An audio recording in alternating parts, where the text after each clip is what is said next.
નમસ્કાર મિત્રો, સ્વાગત છે તમારું અમારી યુટ્યુબ ચેનલમાં. તો મિત્રો, આયોગ દ્વારા એક મહત્વની અપડેટ સામે આવી રહી છે. સ્પર્ધાત્મક પરીક્ષાઓની તૈયારી કરતા ઉમેદવારો માટે હસમુખભાઈ પટેલ સાહેબ દ્વારા 3 મહત્વના નિર્ણયો લેવામાં આવ્યા છે. જેમાં હસમુખભાઈ પટેલ સાહેબ દ્વારા સૌ પહેલો નિર્ણય છે નિબંધલક્ષી પરીક્ષામાં સારા પરીક્ષક મળે તે માટે પ્રશ્નપત્ર તપાસવાનું મહેનતાણું આયોગ દ્વારા બમણું કરવામાં આવ્યું છે. આ કામ કરવાની ઈચ્છા ધરાવનાર પરીક્ષકો આયોગનો સંપર્ક કરી શકશે.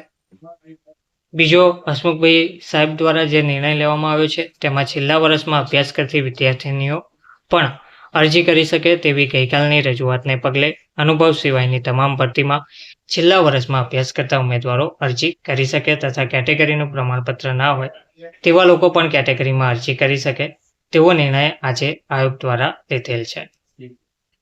ત્રીજો જે મહત્વનો નિર્ણય લેવામાં આવ્યો છે હસમુખભાઈ પટેલ સાહેબ દ્વારા, તેમણે જણાવ્યું છે કે આયોગમાં ઇન્ટરવ્યૂ આપવા આવનાર ઉમેદવારોને સવારે નાસ્તામાં ફળો તથા બપોરે જમવાનું આપવામાં આવશે. ધન્યવાદ.